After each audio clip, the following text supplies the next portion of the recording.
Hello guys, तर आज मी जाणार होती माझ्या मावशीच्या मुलीच्या घरी आणि माझ्या लहान भावाने गाडी वगैरे बाहेर काढून दिली माझ्याकडे, कारण की मला शेडमधून गाडी बाहेर नाही काढता येत.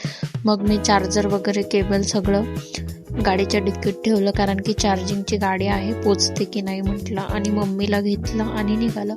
तसा मम्मीचा जरा ज्यूस घाबरत होता माझ्या मागे बसायला, पण बसली ती. आणि आम्ही गावात पोचलो. गावात मूर्तिकाराच्या छान अशा मूर्त्या बघून मी थांबून एक व्हिडिओ घेतला आणि गावाचं हे राम मंदिर वगैरे हे आमचं गावाचं सगळं छान मी एक व्हिडिओ क्लिपमध्ये घेतलं. आणि मम्मीला म्हटलं रस्त्याचा जरा छान व्हिडिओ काढ. तर मम्मीला ते काही जमत नव्हतं, पण तिने ट्राय केला छानपैकी एक व्हिडिओ काढायचा. पाऊस पडून गेल्यामुळे खूप छान असं वातावरण झालेलं होतं आणि नदीला पण छान पाणी वगैरे वाहत होतं. समोरून एक बस आली आणि त्याच्यानंतर पोचलो आम्ही सटाण्याला. आणि मावशीच्या मुलीकडे जायचं म्हटलंच तर तिला एक लहान मुलगा आहे, म्हणून त्याच्यासाठी थोडंसं काहीतरी घेऊन जाऊ म्हणून आलो होतो शॉपमध्ये.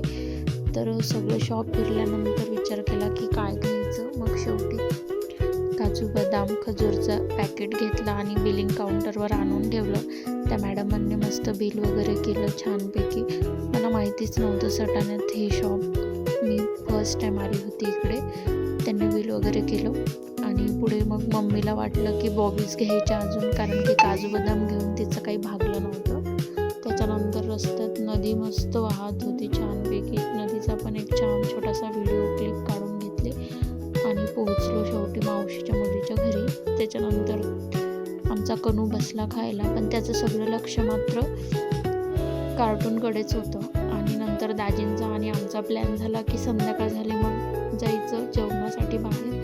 मग आम्ही गोविंदममध्ये आलो सटाण्यामध्ये. सगळेजण मस्तपैकी व्हिडिओ वगैरे मी काढून घेतला. आणि त्याच्यानंतर गोविंदमच्या एंट्रन्सला छानपैकी गणपती बाप्पाची मूर्ती आहे, तर चला म्हटलं दर्शन करून घेऊया. मग छानपैकी मी मूर्तीचं दर्शन घेतलं, पाया पडून घेतला. त्याच्यानंतर माझ्या सिस्टरने म्हणजेच माझ्या बहिणीने पण गणपती बाप्पाचा पाया पडून घेतला.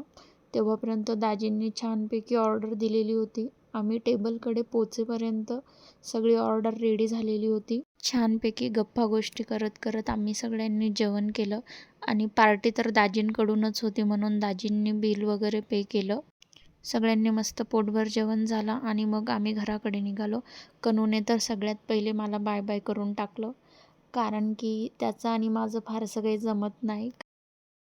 आम्ही भेटलो म्हणजे आमची मस्ती चालूच असते दोघांची, आणि तो माझ्या हाताचे 2-3 फटके खातच असतो.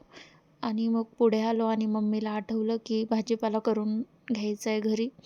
तर मग परत भाजीपाल्याच्या शॉपमध्ये थांबलो आणि थोडासा छानपैकी भाजीपाला केला. मम्मीला जरा लेटच आठवलं भाजीपाला घेऊन जायचं आहे म्हणून, आणि संध्याकाळची वेळ झाली होती. आणि मग आम्ही घराकडे निघालो. व्हिडिओ आवडला असेल तर लाईक, शेअर आणि सबस्क्राईब करायला विसरू नका.